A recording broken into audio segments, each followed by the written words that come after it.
Assalamualaikum and hi everyone, welcome back to Bablu's Kitchen. இன்னைக்கு நம்ம சேனல்ல ஸ்ரீலங்காட ரொம்ப ஃபேமஸான கீரை புட்டு தான் செய்ய போறோம். அதோட மீனும் சேர்த்து செய்ய போறோம். எப்படி செய்யறதுன்னு வாங்க வீடியோக்குள்ள போய் பார்க்கலாம்.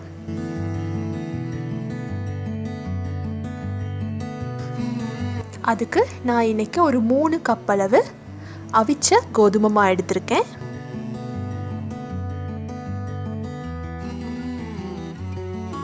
தேவையான அளவு உப்பு ஆட் பண்ணிக்கொள்ளுங்க.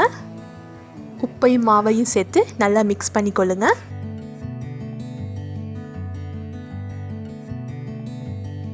இப்போ நான் ஒரு 2 கப் அளவு சுடுதண்ணி எடுத்திருக்கேன். சுடுதண்ணியில் நாங்கள் கையை போட்டு பிசைய முடியாது. ஸோ அதனால் நான் ஒரு ஸ்பூனை யூஸ் பண்ணி இதை நல்லா பிசைஞ்சு கொள்கிறேன்.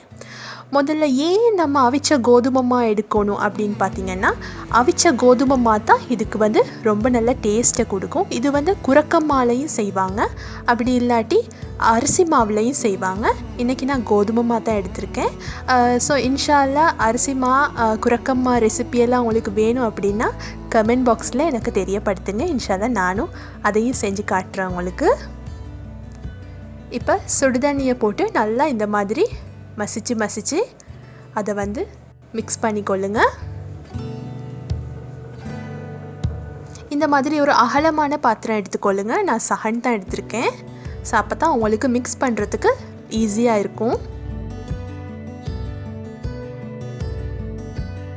பாருங்கள், இப்போ நல்லா சூடாறினதுக்கு அப்புறமா உங்களோட கையை யூஸ் பண்ணி இந்த மாதிரி பெரிய பெரிய பால்ஸாக இருக்கு இல்லையா, அதை சின்ன சின்ன பால்ஸாக வர மாதிரி கையால் நல்லா நசிச்சுக்கொள்ளுங்க. இந்த மாதிரி நல்ல பொறுன்னு இருக்கணும். நீங்கள் தண்ணி ஊற்றுறது எப்படி ஊற்றணும் அப்படின்னு சொன்னால், இதுக்கு நீங்கள் ஒரேடியாக தண்ணியை ஊற்றக்கூடாது. புட்டு அப்படின்னு சொன்னால் கொஞ்சம் ட்ரையாக தான் இருக்கணும். அப்படி இல்லாட்டி நீங்கள் செய்கிற நேரம் அது குழஞ்சி போயிடும்.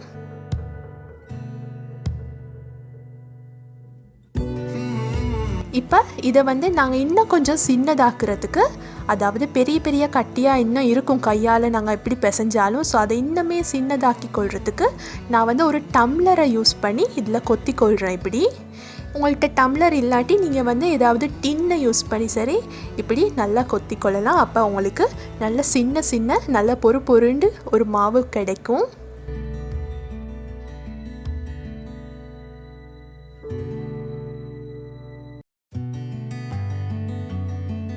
இந்த காலத்தில் யாருமே கீரை புட்டு செய்கிறதில்ல. இப்போ எல்லாருமே மாவை எடுத்தாச்சு, தேங்காய் பூ போட்டாச்சு, அவிச்சாச்சு, சாப்பிட்டாச்சு. அது ஹெல்த்தியும் இல்லை. இப்போ பார்த்தீங்க அப்படின்னு சொன்னால், அந்த காலத்துலலாம் நிறைய பேர் கீரை போட்டு சாப்பிடுவாங்க. நாங்கள் இந்த காலத்தில் செய்கிறதே இல்லை. ஸோ இன்றைக்கி நான் 2 விதமான கீரை எடுத்திருக்கேன். ஒன்று பொன்னாங்கண்ணி கீரை, அதை நல்லா கழுவிட்டு நான் நல்லா இப்படி தொடச்சி வச்சுக்கொள்கிறேன். பாருங்கள், அப்போ தான் அதில் தண்ணியெல்லாம் இல்லாமல் இருக்கும். நல்லா தண்ணி இல்லாத மாதிரி போட்டுக்கொள்ளுங்க. நாங்கள் தண்ணியோடு போட்டோம் அப்படின்னு சொன்னால் புட்டும் நனைஞ்சிரும். இப்போ அதே மாதிரி ஒரு கைப்பிடி அளவு முருங்கை இலையும் எடுத்திருக்கேன். பொன்னாங்கண்ணி இலையும் ஒரு கைப்பிடி அளவு தான் எடுத்தேன். இப்போ ஒரு வெங்காயம், அதையும் நல்லா சின்னதாக வெட்டி வச்சுட்டு, ஒரு 5-6 பச்சை மிளகா உங்களோட காரத்துக்கு ஏற்ற மாதிரி அதையும் சின்னதாக வெட்டிட்டு அதில் ஆட் பண்ணிவிட்டு இப்போ நான் நல்லா மிக்ஸ் பண்ணி கொள்கிறேன். அழுத்தி மிக்ஸ் பண்ணாமல் ஜஸ்ட் லைட்டாக எல்லாமே உண்டாகி வர மாதிரி மிக்ஸ் பண்ணிக்கொள்ளுங்க. அதுக்கப்புறமா ஒரு கைப்பிடி அளவு துருவின தேங்காயும் ஆட் பண்ணிக்கொள்கிறேன்.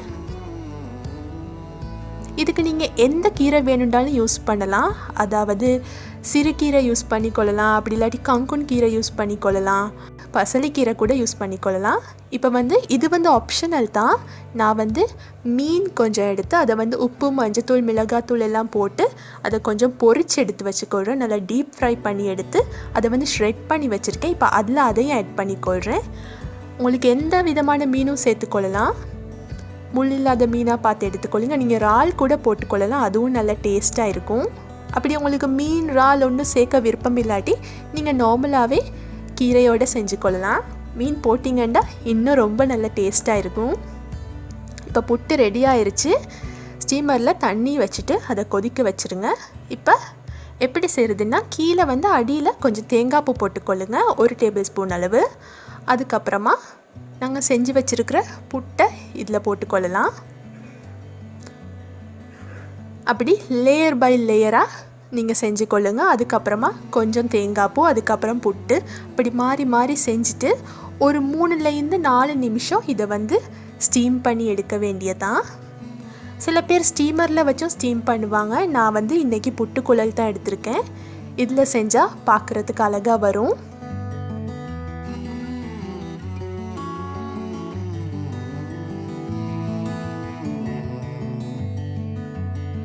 பாருங்கள் எவ்வளவு சூப்பராக வந்திருக்கு அப்படின்னு.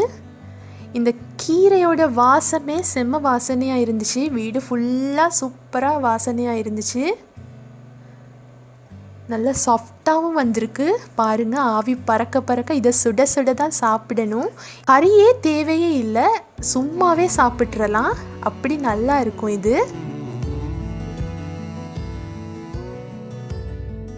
கீரை சாப்பிடாத ஆக்கள் இருப்பாங்க இல்லையா, ஸோ அவங்களுக்கு எல்லா கீரையும் மிக்ஸ் பண்ணி போட்டு இந்த மாதிரி புட்டில் போட்டு கொடுத்தீங்க அப்படின்னு சொன்னால் சூப்பராக விரும்பி சாப்பிடுவாங்க. இப்போ நம்மளோட டேஸ்ட் பண்ணுற டைம் பாருங்கள். இப்போ நான் சாப்பிட போகிறேன். இது வந்து கருவாட்டு கறி, இது வந்து முட்டை பொரியல், இது நம்ம இப்போ செஞ்ச கீரை புட்டு. ஸோ சாப்பிட்றதுக்கு ரெடியாக இருக்கிறேன். இப்போ வந்து இது ரெண்டு எனக்கு கூட நான் ஒரு பீஸை எடுத்து வச்சிடுறேன். ஓகே, இந்த ஒரு பீஸை வச்சு சாப்பிட்டு பார்ப்போம் எப்படி இருக்குது அப்படின்னு. நானும் இது ஃபஸ்ட் டைம் தான் ட்ரை பண்ணுறேன். ஸோ இதுக்கு நான் சாப்பிட்டதில்லை. இப்போ வந்து முதல்ல கீரை புட்டை சாப்பிட்டு பார்ப்போம்.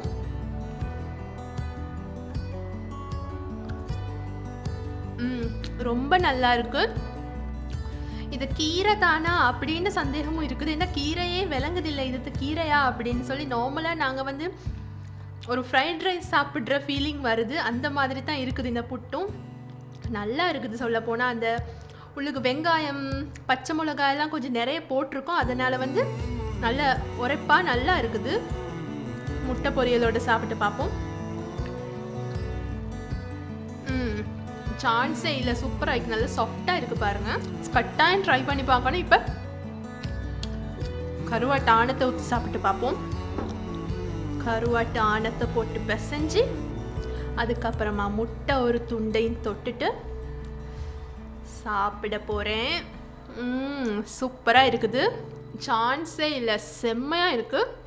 கட்டாயம் ட்ரை பண்ணி பாருங்கள். எல்லாருமே கட்டாயம் செஞ்சு சாப்பிட வேண்டிய ஒரு சாப்பாடு இது.